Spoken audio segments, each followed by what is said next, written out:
Have you ever been in a situation where your emotions felt completely out of control? Maybe you snapped at someone over something small, or felt so anxious your chest tightened, even though there wasn't a real threat. We've all been there. Our emotions are powerful. They're wired deep into our brains, and sometimes it feels like they're running the show.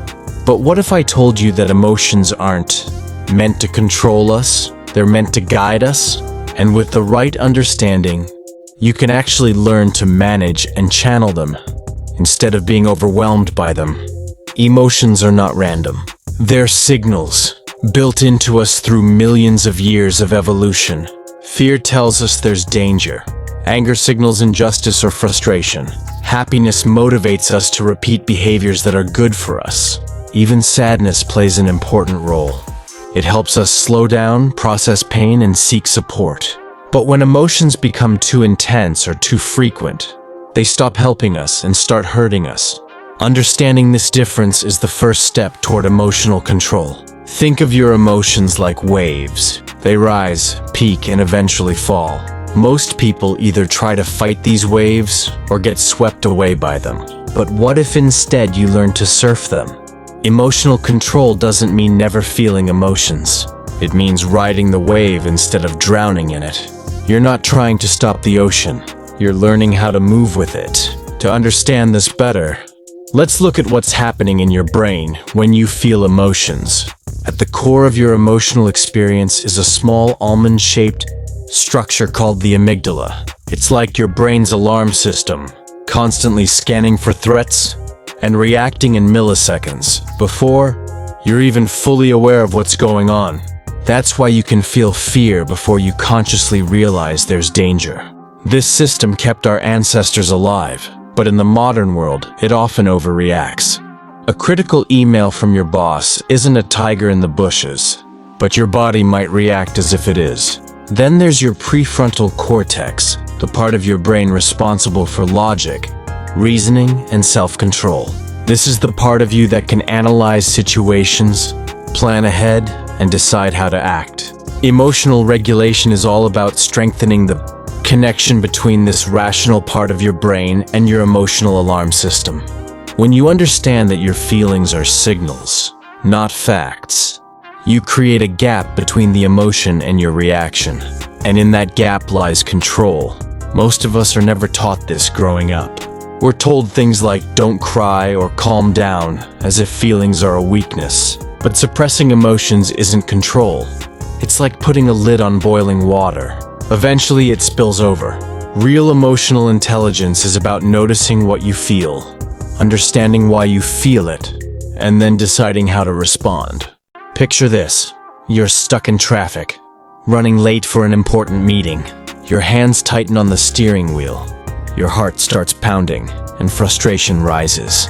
Most people would either lash out, honking, swearing, blaming others, or shut down, feeling powerless. But someone skilled in emotional regulation notices the signs early. They feel their heart rate rising and tell themselves, okay, this is frustration. My body is in fight or flight mode, but I'm safe. This traffic is out of my control. By naming the emotion and accepting it, they take away its power. They might turn on calming music, take deep breaths, or call ahead to let someone know they'll be late. The situation doesn't change, but their response does. And that's emotional control. One of the most powerful skills in emotional regulation is mindfulness.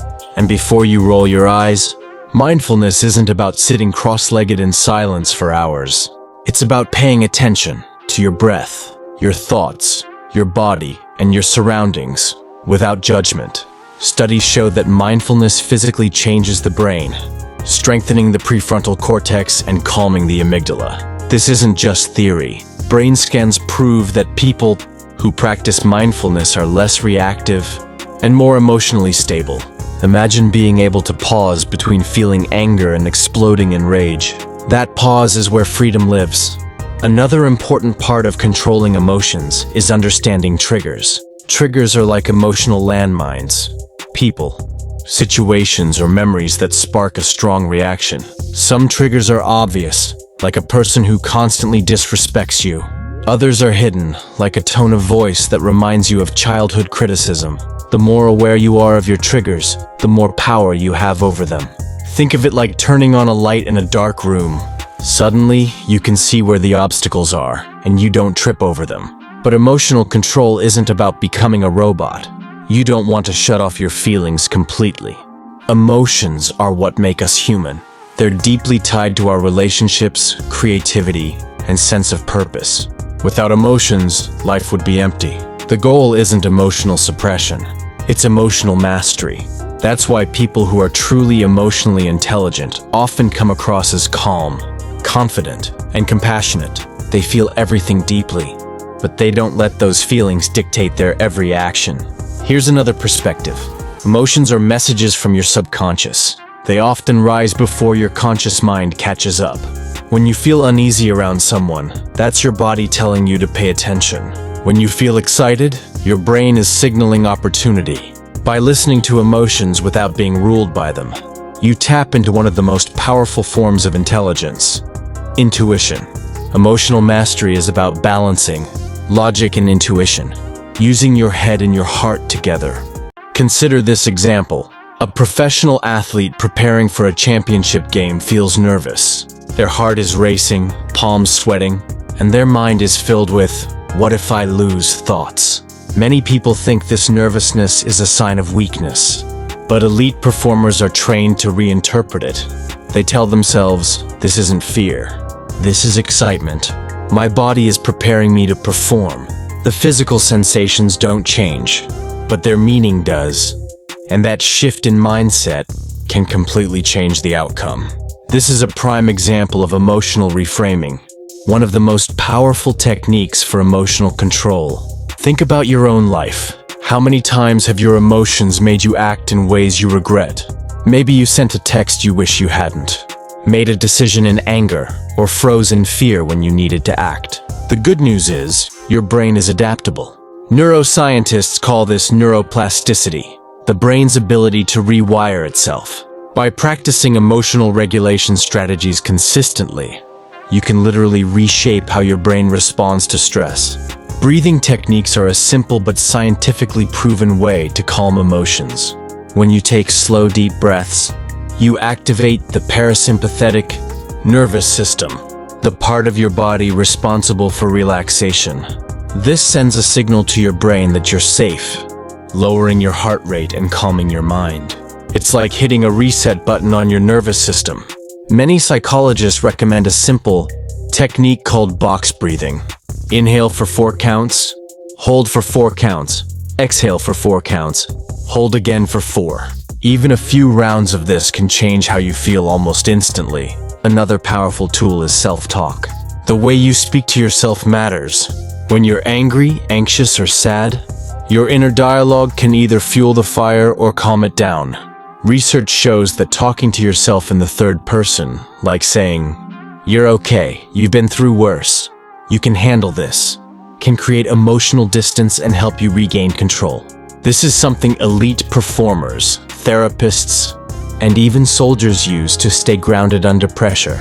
Our emotions are deeply connected to our body. Sleep, diet, exercise, and even posture play huge roles in emotional regulation.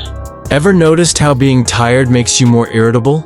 Or how standing tall and smiling, even when you don't feel like it, can actually shift your mood? This is because emotions are not just in your head, they're in your whole body. Controlling your emotions often starts with taking care of your physical state. Another key to emotional control is understanding emotional awareness. Most people feel emotions without being able to name them clearly. They might say, "I feel bad," or "I'm upset," but that's vague. There's a huge difference between anger, frustration, disappointment, and resentment, yet many of us lump them together.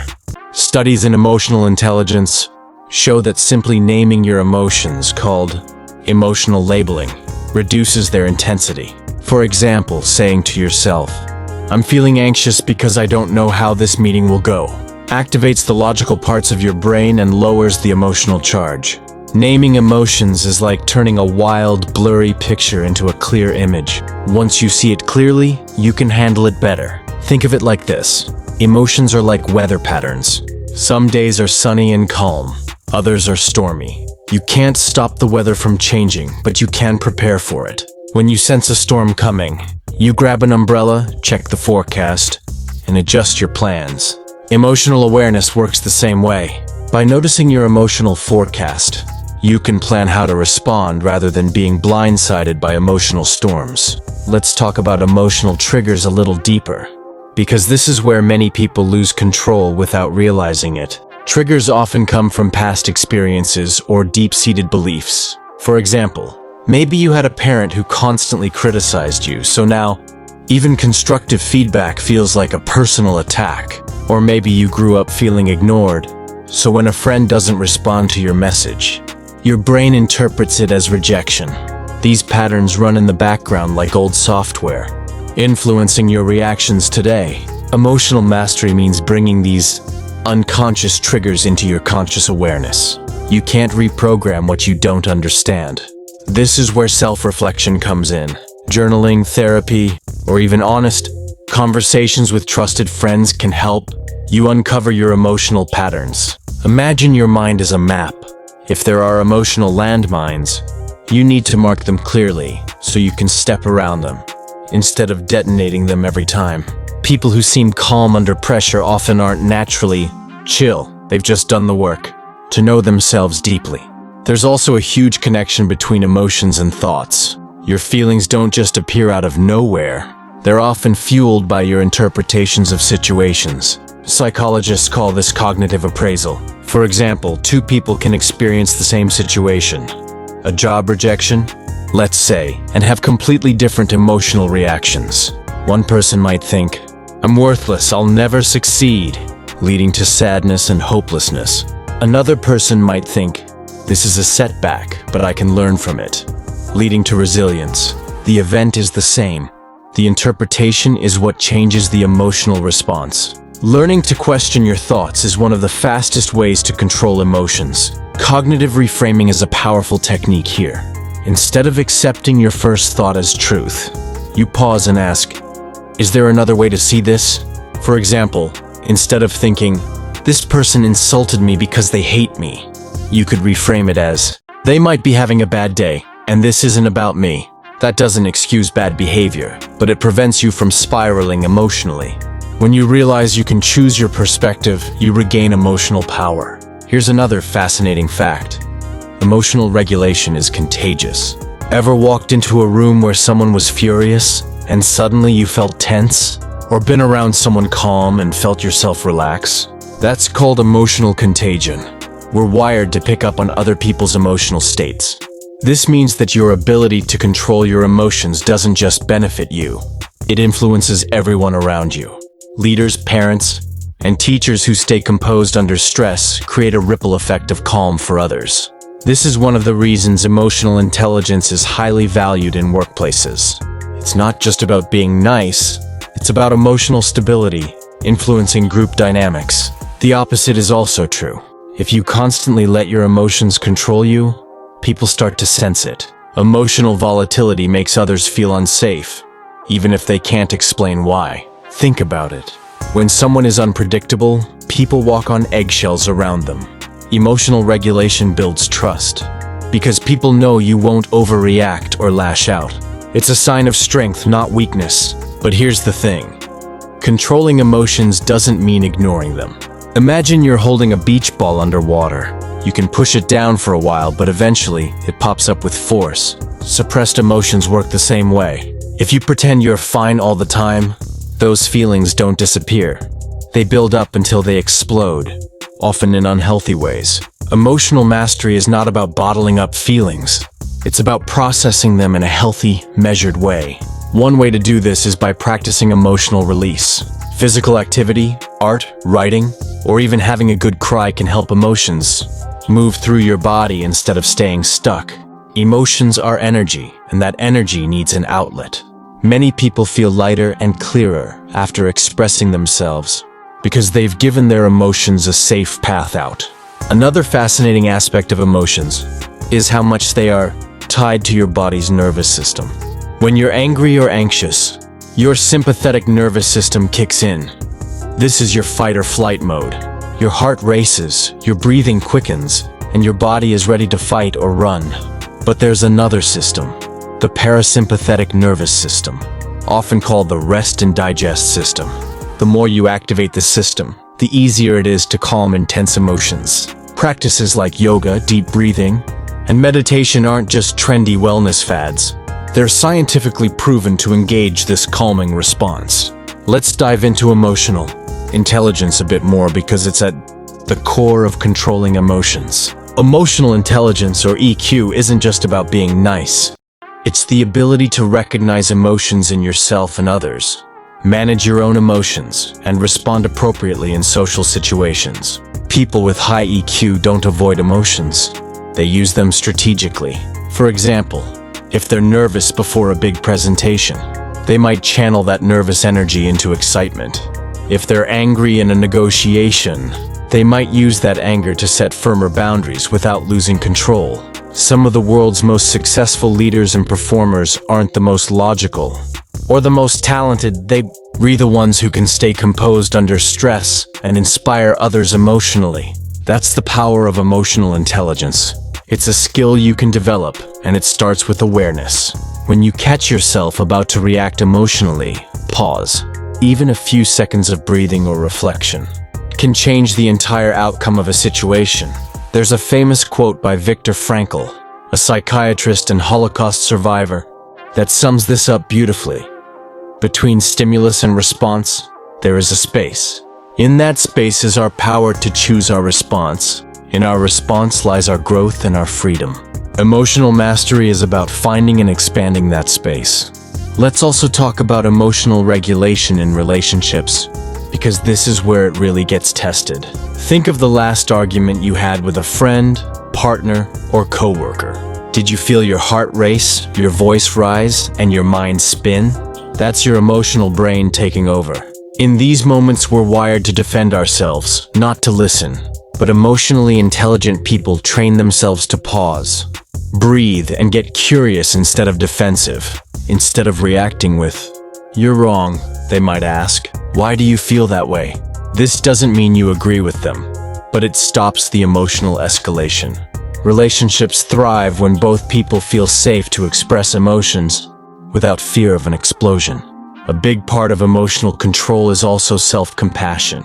When you're angry at yourself for feeling sad or anxious, you add another layer of emotion, shame. This creates a cycle where you feel bad about feeling bad. Instead, try acknowledging your emotions with kindness. Say to yourself, "It's okay to feel this. Emotions are normal. I can handle this." Research shows that self-compassion lowers stress hormones and makes it easier to regulate feelings. Emotions are not your enemy. They're signals designed to help you navigate life. When you understand them, name them, and create space before reacting, you take back control. Emotional mastery isn't about suppressing feelings. It's about using them as tools, instead of being ruled by them. With practice, you can train your mind to stay calm, think clearly, and respond intentionally. No matter the situation.